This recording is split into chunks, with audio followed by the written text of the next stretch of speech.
Welcome back. How we doing?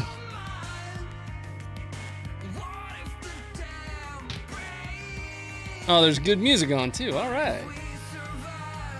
Welcome back, everybody, to the Funker News Network. I'm Ronnie, and I'll be your host. Once again, still trying to convince Josh to come on, or maybe even Will to co-host with me. It's a work in progress. We'll get him there. Hit the like button for me, please, and thank you. That was Sugar. She was getting the stream all set up for us. How we doing? We're here for the kitty. Same. That's one of the 3 cats we've got. The other 2 are over there on the couch with Mom. Oh, it's good to see you. New show host. Welcome back. We got a lot to talk about today. We're going to start off with some talking points, just like always. I'm going to go ahead and spin the music down a little bit here. We're going to start off with some talking points just like always, then we're going to dive into some footage. I got a lot of Ukraine footage to go through today.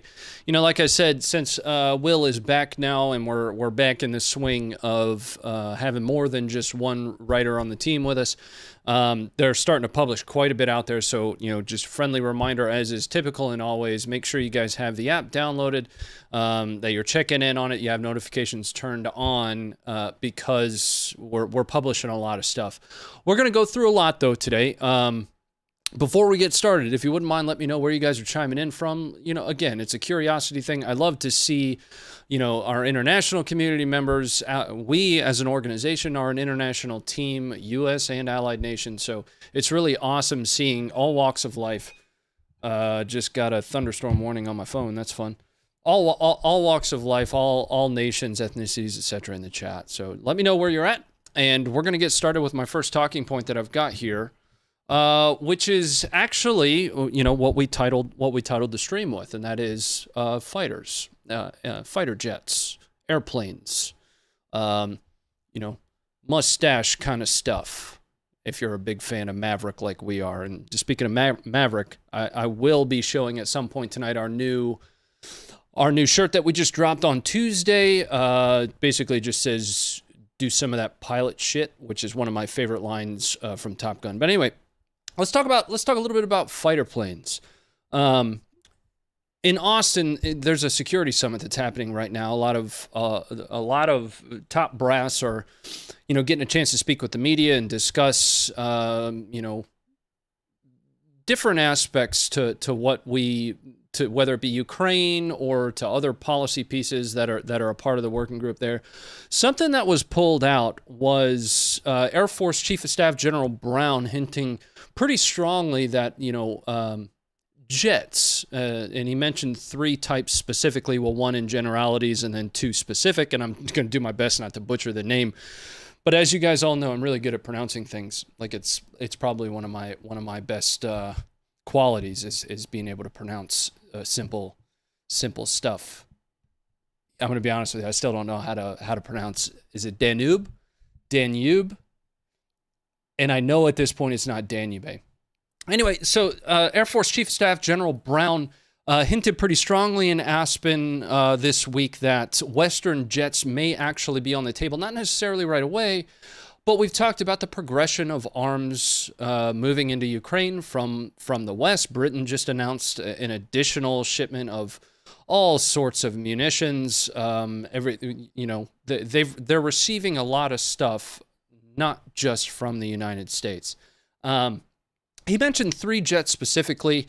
Well, 2 specific jets and one term in generality. There are in the context U.S. fighter jets that could theoretically be supplied. There's the Eurofighter, and then there's the Rafale. And I have no idea whether I pronounced that correctly, but that is the French Rafale. So what's interesting, though, is not necessarily them just talking about fighter planes. Words matter, especially in a position like General Brown's. The way that he said, I can't tell you exactly what it's going to be. Phrasing matters very much so. Your ability to frame things in a way to relay what you're trying to get at. And the way that he framed that tells me that at least the discussion of Western air capabilities, offensive air capabilities, is on the table to some extent. Now, There have previously been discussions about the provision of MiG-29s. There was the breakdown in that happening from Polish MiGs to be provided that the U.S. would then backfill with, I want to say it was F-16s. What ended up really derailing that, well, I shouldn't say it was the ultimate catalyst, but it was one of the discussion points was the challenges in, future maintenance, right? They might be helpful now, but at least the narrative that was provided by General Brown was in the very near future, finding parts for that MiG-29 from a maintenance perspective is just not going to be possible. Now, here is what could likely be happening.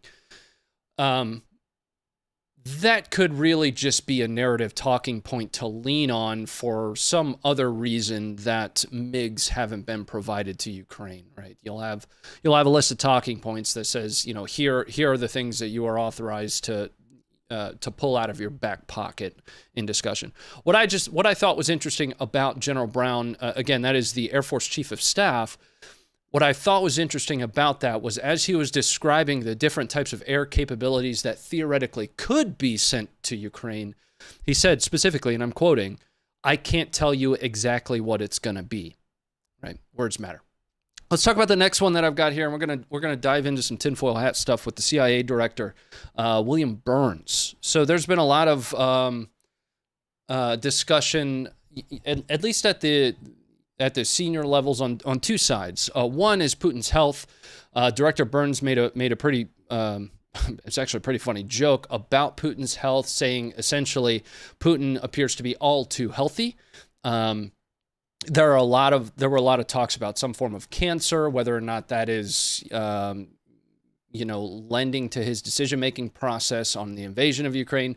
But the one that's a little bit more interesting that we actually have data to support, right? And again, I'm just giving you what these folks are saying.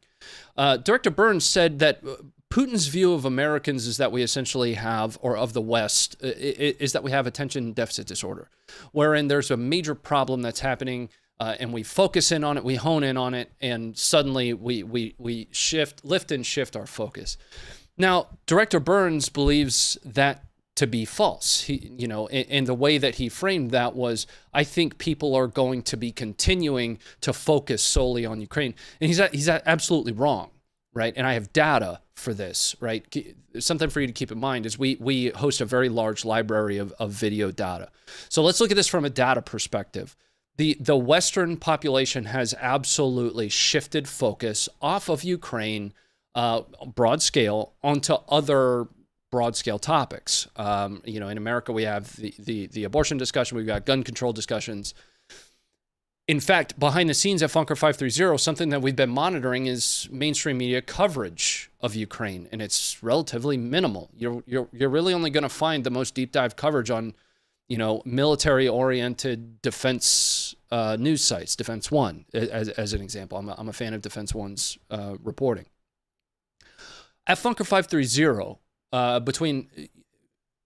after the kickoff and invasion of Ukraine by Russia in March, we saw over 40 million page views, 40 million individual hits on our website. Right over the last 30 days, we're down around about 10 million or so, and now that's still up.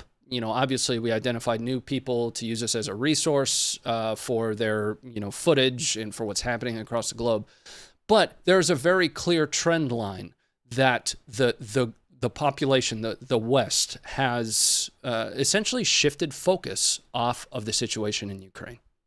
So, again, that was CIA Director Burns. Fun fact about CIA Director Burns: he used to be the U.S. ambassador to Russia.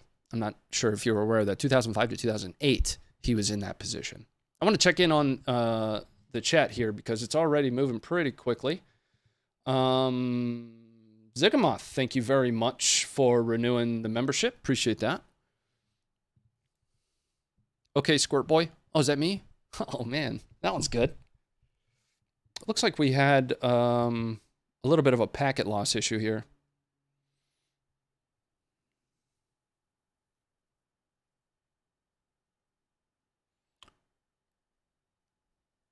Okay, that's because it's not new anymore. It doesn't mean people aren't paying attention anymore. It just means one Stugna video seems like the rest. Yeah, I hear you. But again, you know, take a peruse across whichever your favorite mainstream media site is, right?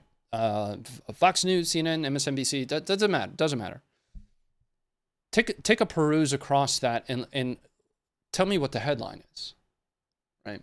There is an invasion of a sovereign nation that's happening right now that has global ramifications, you know, on food supply, on, you know, economic policy, on just the situation, the world balance is being impacted by Russia's invasion of Ukraine. While it might not be impacting what's 5 feet in front of your face, it's still a major issue that we see a notable lack of coverage across mainstream media channels.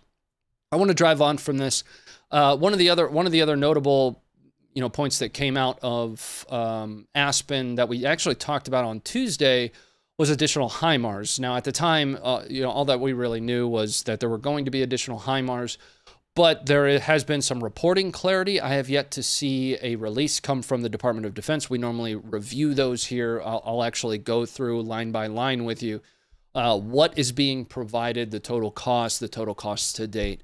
But we do know this much, that it's supposed to be released sometime this week, and it's going to take HIMARS from 12 to 16. There's going to be additional ammunition that's provided, and there is one thing I wanted to show you guys. Oh, I got to go grab that tab. There we go. Speaking of the HIMARS, there's one thing I wanted to show you guys that's really going to bring things full circle. Stand by while I get that pulled up. I actually wasn't as prepared for the stream today as I normally was. I just didn't want to disturb Sugar.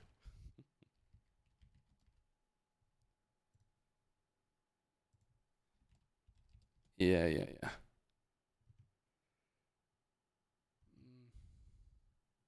Let me open up Twitter here. We need more about this war. Take time to take that regime down. You know, and we're doing our best to cover what we can, but again, we have a limited scope on the Ukraine war. Our scope is really just documenting footage. You know, documenting the things that are happening on the ground.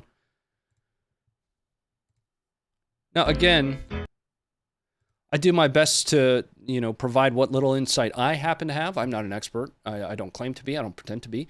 These are just a lot of my observations. Now, this is actually going to be something with a whole lot of gravity. It's coming up for you guys right now. I just want to let you know the subtitles to this are terrible, and somebody needs to translate this right now.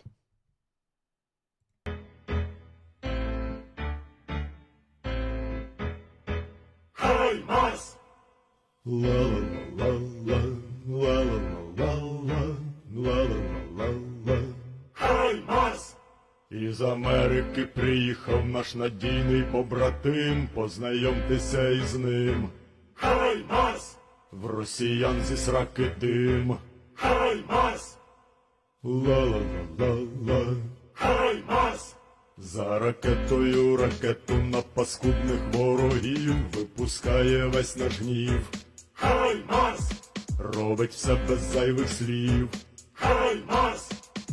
Ла-ла-ла-ла. Хай Марс! Московити зі снарядами гребуться на складах, коли робить свій бабах. Хай Марс! Наганяє лютий страх. Хай Марс! Ла-ла-ла-ла. Хай Марс! Розробляють окупанти свої плани у штабах, але чути знов бабах.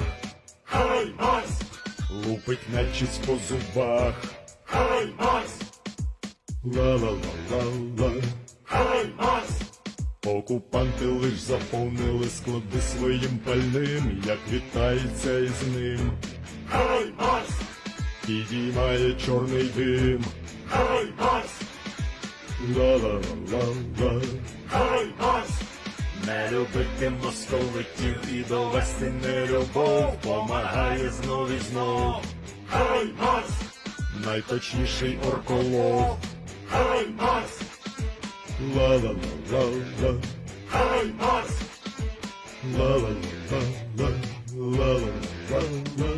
Ла-ла-ла-ла-ла. Хай Марс! Ла-ла-ла-ла-ла. Ла-ла-ла-ла-ла. Ла-ла-ла-ла-ла. Хай Марс!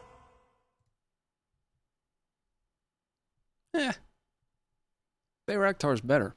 Let's jump into the footage that we've got. The very first piece of footage, I did have some other talking points I wanted to get out here, and these are actually along my expertise. They've got to do with cybersecurity and U.S. policy and wrapping additional red tape around U.S. policy and cybersecurity. But it starts to get really complex. For those that don't know, prior to me moving into the content space, I've spent the last 14 years in cybersecurity. I'm a certified information systems security professional. That's what I do for a living until I got into content. I'll give you the bottom line for it. Trump implemented a policy, I want to say in 2020, that essentially freed the U.S. a little bit to perform what's known as OCO, or offensive cyber operations. President Biden and his administration are now reviewing that to wrap to essentially tie that down a little bit more. Here's the challenge with it, and I've talked about this, in the military side from an information operations perspective, and on the civilian side in cybersecurity and in cyber operations planning specifically. One of the things that is so much different about the West and how we do information warfare, whether that be in the cyber domain or even in the physical domain.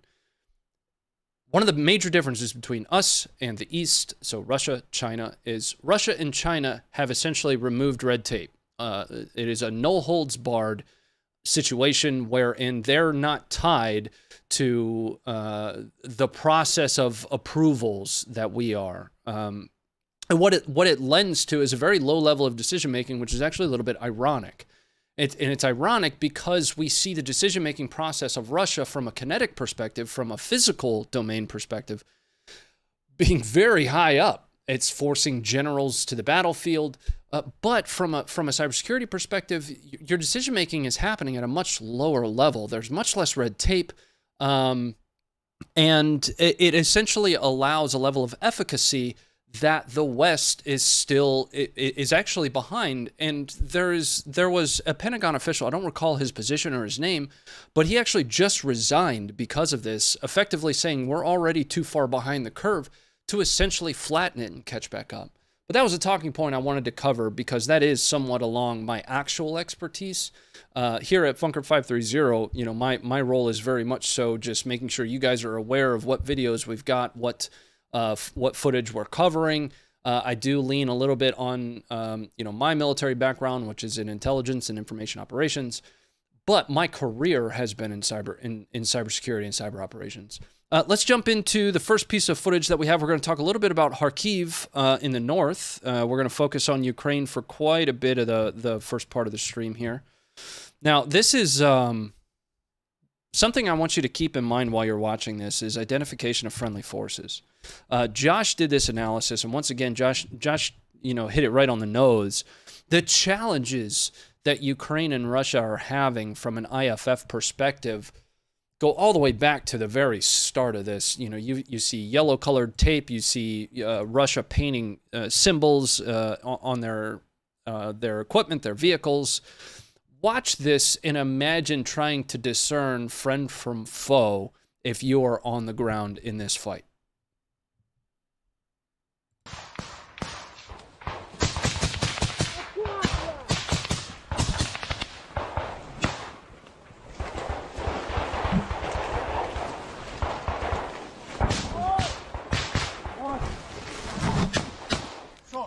Там пацани остались. Не треба вертатися. Пошли тоді.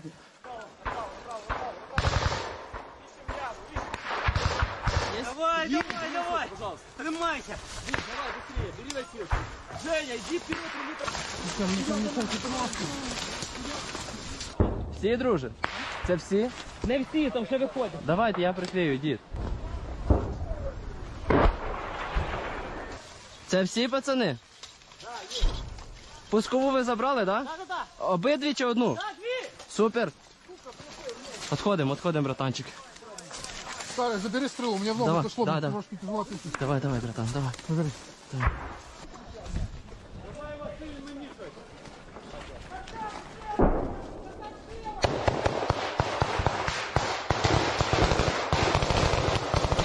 I just dropped that link. I just dropped the link for this video in the chat for you guys to go check out the analysis. Josh did this one.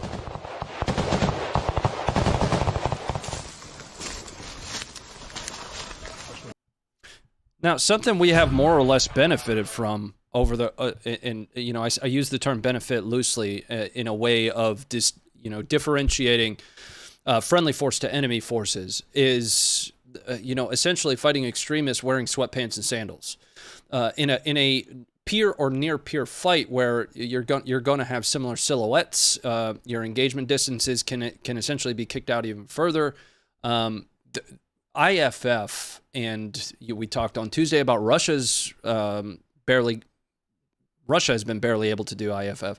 IFF in a situation like that where you are, fighting against the same equipment, the same loadout, that's got to be a huge challenge. And seeing that dense forestry there, without the bright yellow headbands, bright blue we've seen red and white. It seems like an absolute nightmare. The next thing I wanted to show you guys was more stuff in Kharkiv. Oh, and specifically, that was that footage that we just watched was from Kharkiv. I want to show you, we've got copywritten music on the back end of this. We've got more footage out of Kharkiv that was posted over the last 48 or so. This is specifically Ukrainian border guards in a firefight with Russians. There is some copywritten music on the back end, so we're gonna have to peel back all the sound. But in your own head, make your own pew pew noises. Coming up for you guys right now.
Okay. Kind of lost where I was there. And just to correct myself, yes, IFF, identification of friend or foe. Yeah, I said identification of friendly forces. That's my bad. Nobody's perfect. Let's jump into the next one here. And so on Tuesday, we went over some footage that showed Russians shooting down their own Su-35, speaking of IFF. Today, we're going to see some footage of Ukrainians just after a Russian Su-35 had been hit. And we're going to talk about this one a little bit, and we're going to talk about false narratives. So this is coming up for you guys now.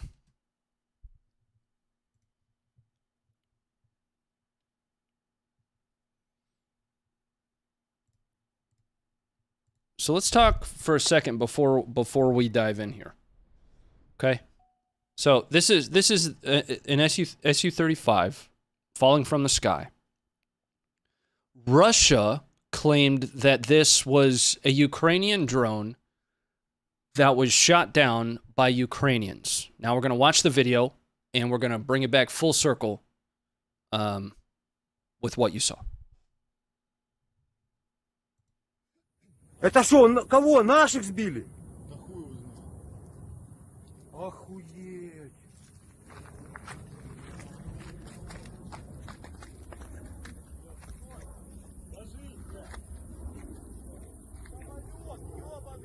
А я тебя за что?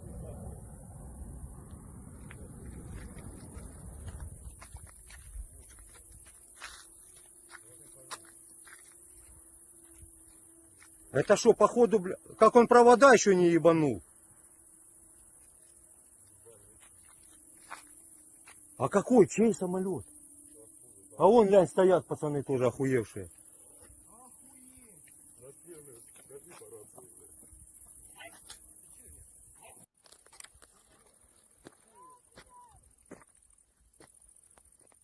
Увеличить надо.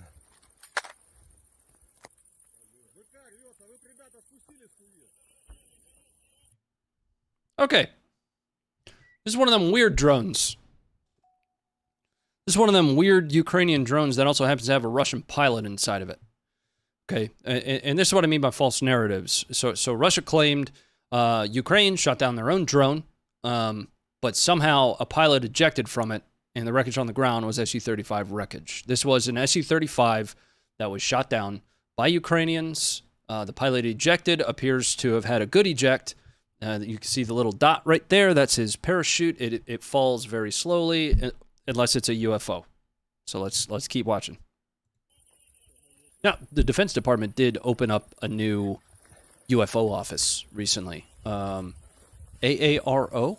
They actually just tweeted about it. I meant to talk about it today, but I didn't do any research on it. Нахуй. So that was a Russian Su-35 being shot down in Ukraine, and specifically this is near Kherson, so in the southwest. Speaking of drones, though, we've seen a lot of drone footage, a lot of makeshift bombs being dropped from drones, everything from shape charges to standard mortar munitions.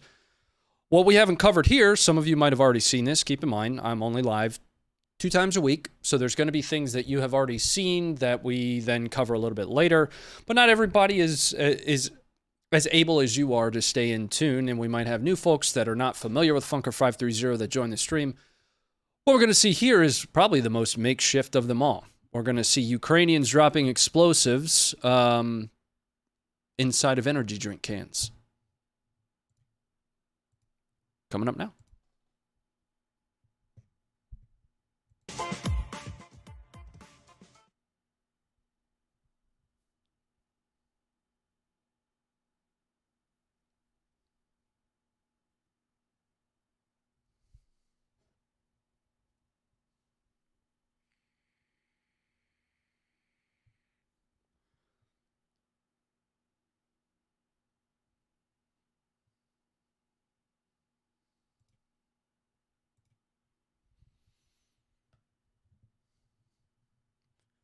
Energy drink.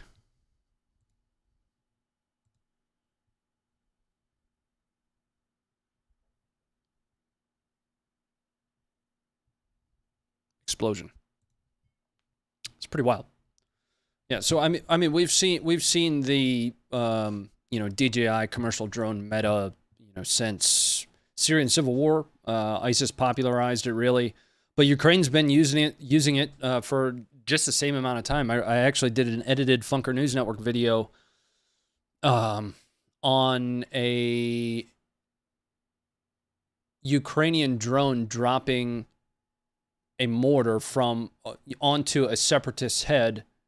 And at the time, I didn't really notice this, but you know, because of you all, we understood why YouTube kind of slid it under a rug. His head popped off.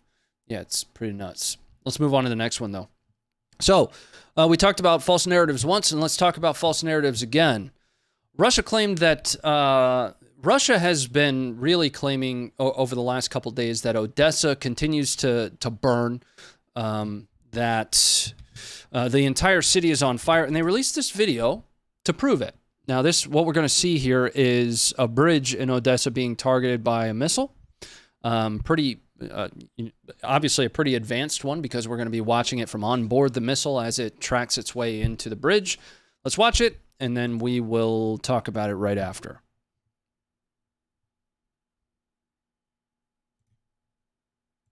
Coming up for you guys now. This was an official Russian release.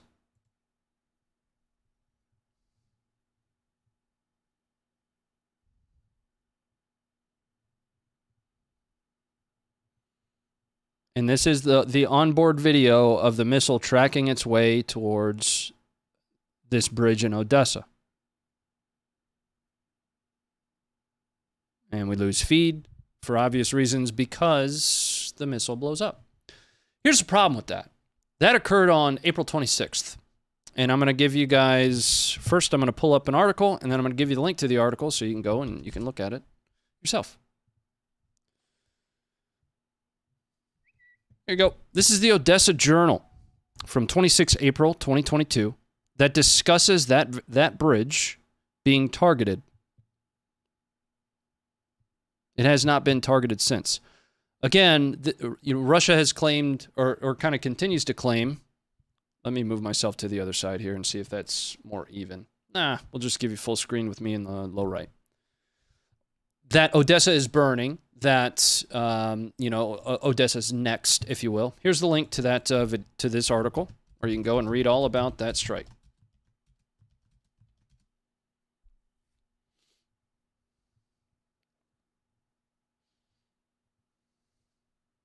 Cheers, Ronnie. Irish whiskey here. I had bourbon. Sadly, it's all gone. Checking in a little bit on the chat here. Daniel, thank you for the $10. I appreciate that very much. All right, let's jump in to the next one.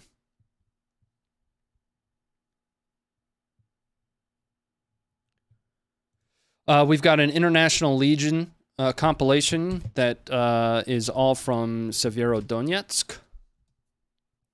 This one also has a little bit of copywritten music. One or two videos out of the stream, I don't mind playing the copywritten music, because what I can do in the studio on the back end is I can go in and tell YouTube to just mute out all the noise during that video. So we're going to watch this one with full audio. Probably going to get a slap on the backside. Some of us are into that. It's fine. And I'll handle it later. This is coming up for you guys right now.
Appreciate all your help. I know you're in a rough spot right now, but your shit's going to a good place. We're going to kill a lot of Russians with it, so appreciate it, brother. All right. So again, that was the Ukrainian International Legion. And all of that fighting was in Severodonetsk, so that would have been from a few weeks ago. The front line has since pushed quite a ways past Severodonetsk, and we're going to talk, if we end up with the time, we're going to talk specifically about kind of the next, Russia's second largest nuclear power plant is either overrun at this point or about to, or not Russia, excuse me. Ukraine's second largest nuclear power plant is either overrun or about to be overrun in Ukraine's east. And once we get through the footage, if we still have a little bit of time, we'll take a look at a campaign map and I'll show you exactly where that is. The next one's a little bit of a fail video, and we're gonna watch two videos. First, we're gonna watch the actual munition failure in Ukraine, and then we're gonna watch the teaser video for it, I guess, which still shows it failing. Specifically, this is a Russian loiter munition made by the Kalashnikov group, and I think you're gonna enjoy it. Coming up for you guys right now. I'll give you some more detail about this specific loiter munition after the first video.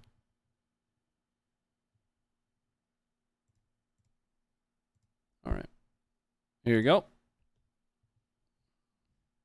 No audio for this one. We'll start it back over because if you blink, you'll miss it. Over here to the left, you'll see the munition coming in. Misses pretty far wide here. At worst, dependent upon the thickness of this Ukrainian vehicle that it was targeting, you might have, peppered it with some fragmentation, primary and secondary. So at the last second, if we slow this down to 25 to quarter speed, at the very last second, and here is the munition, it's going to veer off track and land out over here. Now, this munition specifically, this is known as the KUB-BLA. It is reportedly a high-precision loitering munition being used interchangeably with kamikaze drones, wherein effectively its entire design is to be piloted with an explosive payload into, whatever its target may be. Let's take a look at another piece of footage of this a little bit more up close, though. You're going to love it.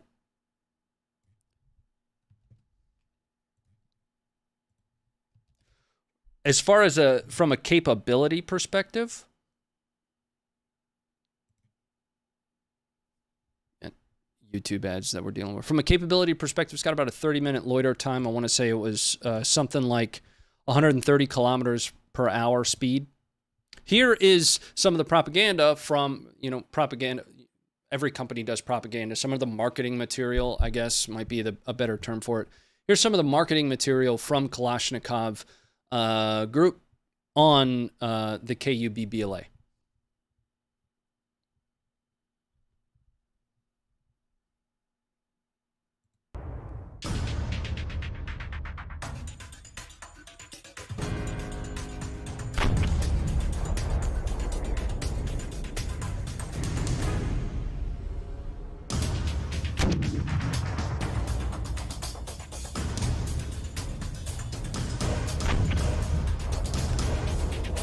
From that angle, looks like it was dead on.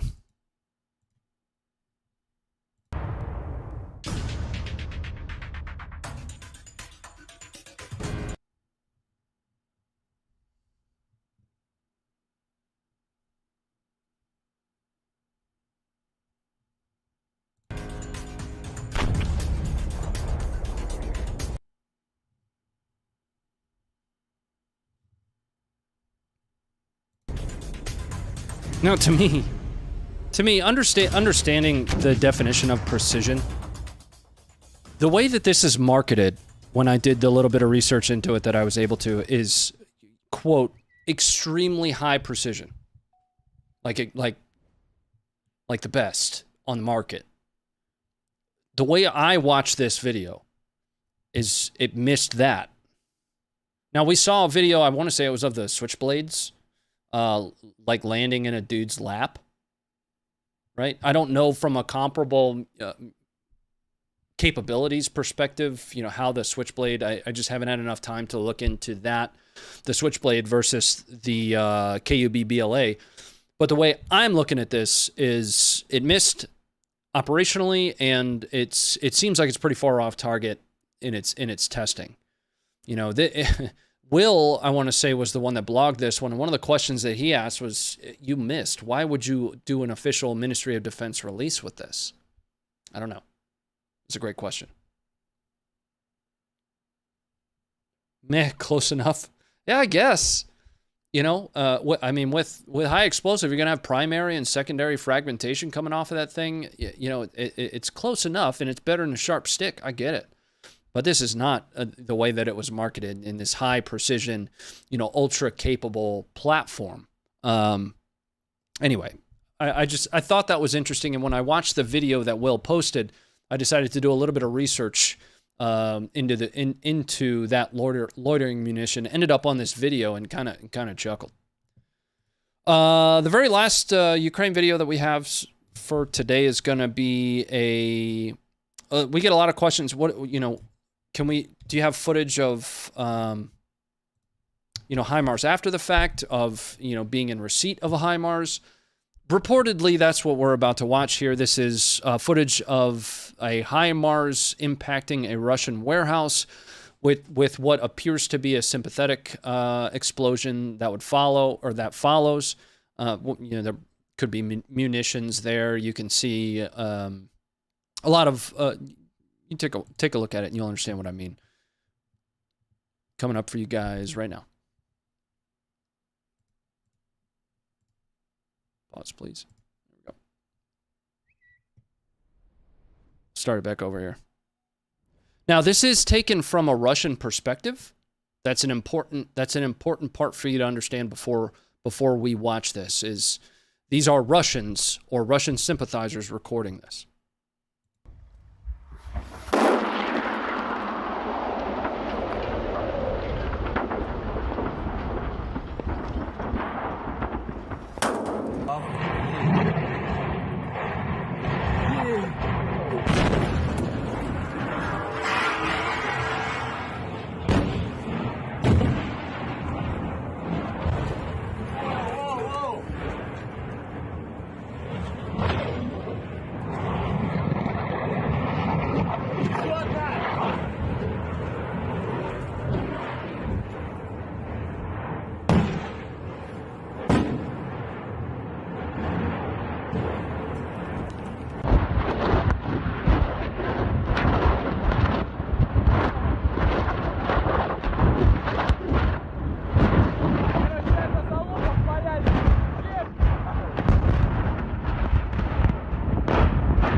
Let's watch that initial one again.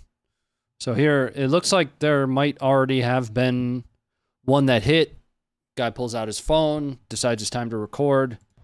Inbound comes the next one. That is not alone the impact of a GMLRS, of the munitions that Ukraine currently has in hand for the HIMARS or the 270s. So that is a secondary from something that's being stored in that location.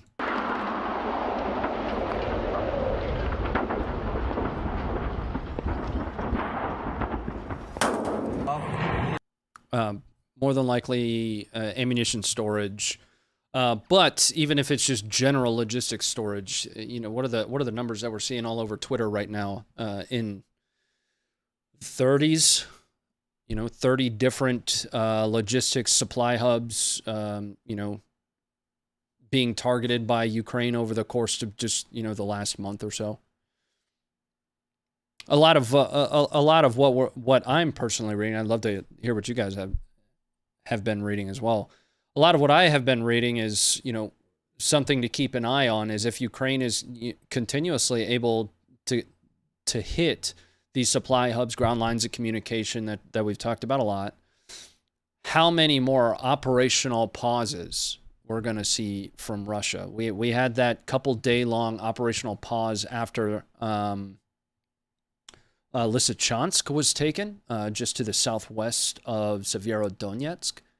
That lasted for quite a bit. I did see some stretch reporting during that operational pause that tied HIMARS and the delivery of HIMARS to that operational pause, saying essentially HIMARS caused Russia to stop. Well, there was already an operational pause in place. They were using NASA reporting that showed essentially wildfires to correlate thermal signatures with artillery strikes, which is fundamentally just flawed. Anyway, HIMARS is absolutely having an impact on the ground, but what I am interested to see is with additional HIMARS, with additional potential capability to extend beyond the 70-kilometer range into, really deep logistics hub areas, how much more Russia is going to be able to withstand their logistics backbone, which is already shaky, well before Ukraine was able to impact Russian logistics. Russia was having logistics problems. And nobody can deny that. There's video of a Russian warship begging a Georgian ship for fuel. There are Russian tanks that are probably still abandoned in certain areas from March that ran out of fuel. So well before Ukraine was able to impact Russian supply lines, Russia already had a challenge with logistics. So start to introduce the capability to reach further and further back into those supply lines, and things start to get real tough. All right, so that's going to do it for our Ukraine footage. We've got a few more videos to look at here, though, and the standard disclaimer that you guys hear from me quite often. We cover everything, not just Ukraine. Everything from law enforcement use of force footage to the conflict in Myanmar. The conflict between, and once again, another thing that I pronounced wrong, between the junta that took power in Myanmar and the PDF, that is essentially rebelling against the military junta that took power in a coup.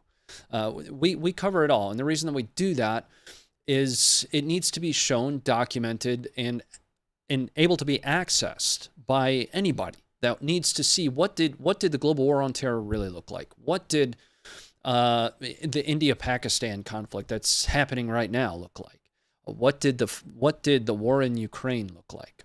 That's why we do what we do. We're not just here to cover Ukraine. It's obviously where we have most of our attention focused right now, given the team size that we have and just the sheer amount of footage that's coming out of Ukraine.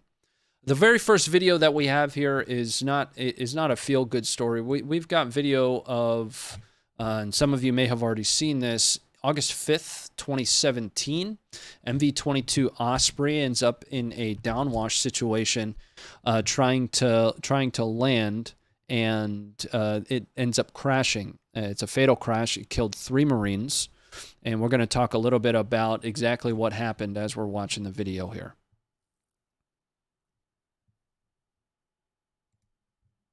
Coming up for you guys right now.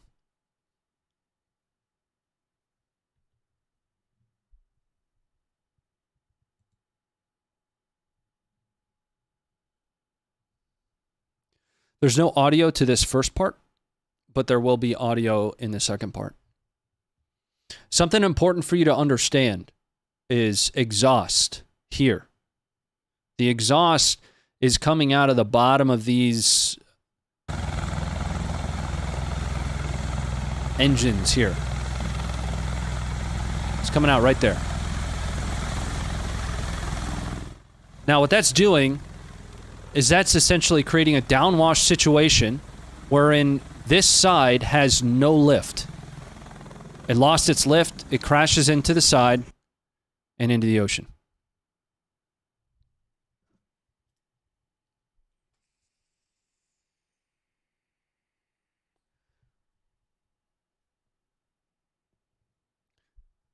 Now, I'm not sure, Josh, the sole Marine on our team, and this is wreckage from that situation. The sole Marine on our team essentially said that he absolutely hates riding in this thing. And for for good reason. The Osprey has led to 13 hull loss crashes. That means that it was damaged to the point to where it was entirely unsalvageable, like this instance here. In just those 13, there have been something like 50 deaths in the MV-22 Osprey. Now, the three Marines that were killed were First Lieutenant Benjamin Cross. He was 26 years old. Corporal Nathan Ordway, who was 21. And PFC Ruben Velasco. He was 19. Again, this took place in 2017. Now, there have been more recent Osprey failures. You know, we are less of a news team. FNN, Funker News Network, is kind of a play on CNN. We're kind of making fun of it. And more about, you know, documenting footage, right? So if we had that footage, it might be something that we would cover. But we're not really a news team, if you will. But that's why I wanted to cover this. All right, let's move on to our next one. This one's, I believe the technical term for this, and I don't have a whole lot of, I don't have a whole lot of time to explain the definition of this technical term. I believe it's called a shit show. Maybe. I'm not even going to tell you what it is until you start watching. Coming up for you guys right now. I'll give you some details once we're done. Now you just had a wreck. Look out! Look out! Break glass! Break glass! Break glass! Get out the car! Get out! Get out! Tires are flat! Move!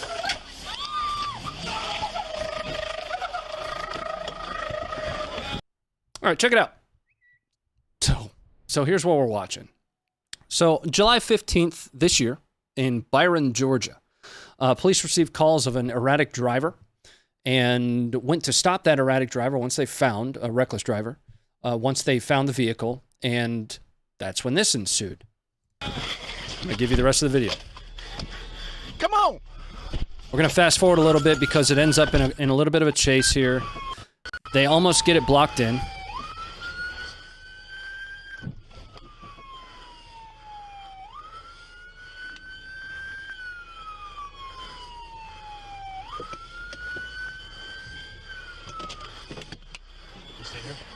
Yeah.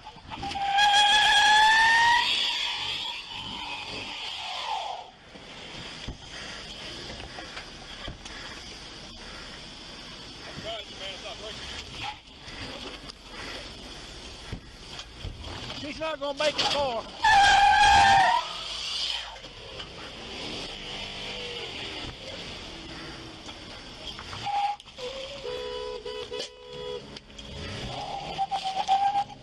Go. So we've got more of a chase that starts here. Fast forward a little bit to it. I'll give you guys the link so you can watch all of it if you'd like to. And this is about where we'll pick back up. Right here.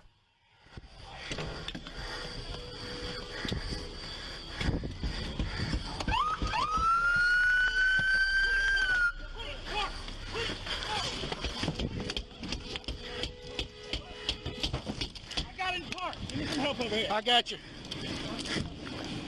Sir. Ma'am. We got it.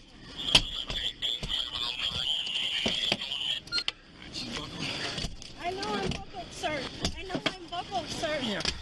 Sir. I didn't do anything. I didn't do it, sir. You just tried to kill 10 She said, I didn't do anything. people. No, I didn't, sir. Alex, switch back to me. No. Sir, stop. Sir, I didn't do it. Stop. You have...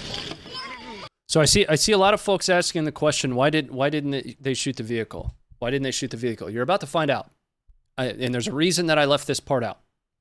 You're about to understand why they didn't shoot the vehicle, because you're absolutely right. A vehicle can be used as a deadly weapon. If you try to run people over with one, you'll be shot. Why have you done... Stop. Stop. I didn't... won't fit. It won't fit. Get it. Make it fit. Stop! I did not do it. I did not do whatever you guys are talking about. I did not do anything you guys are talking about. I need to direct 3 police cars. No, I did not. And a couple of others. About 3 freaking. Right there.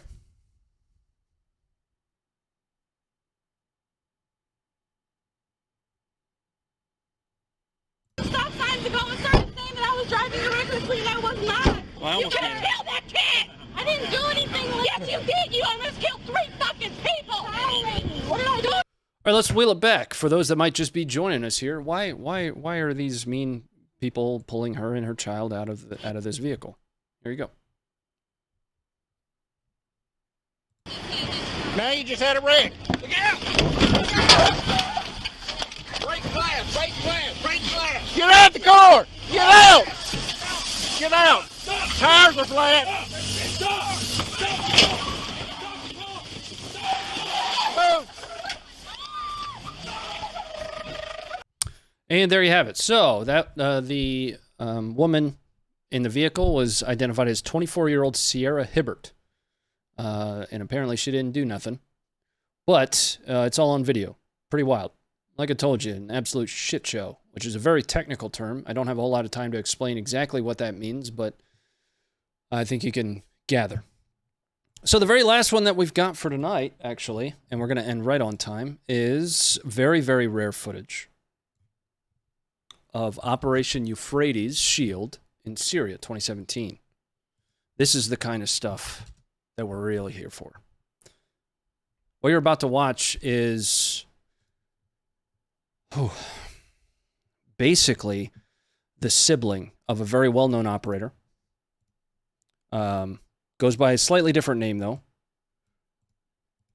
Rather than Jason Bourne, we call him Jason Jihad.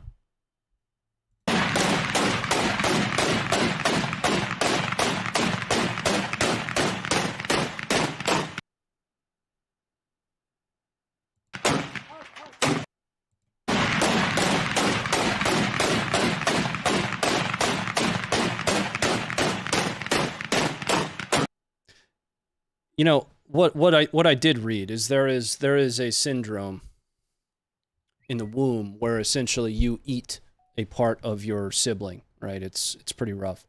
Turns out Jason Bourne ate, portions of Jason Jihad here, and he got stuck with the short end of the stick.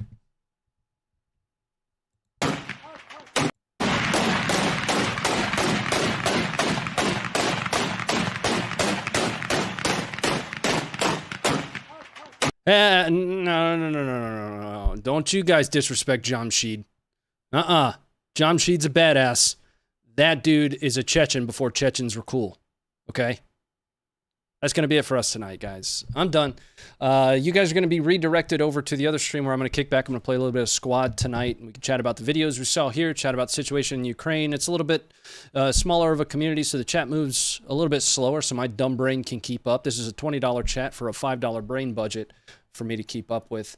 We hope to see you guys over there. Next time you'll see me here is going to be next Tuesday at 6 o'clock Eastern Standard. But I'll be live tonight and tomorrow over on the other channel. It'll automatically kick you over there, I promise. Don't worry about it. Stay informed.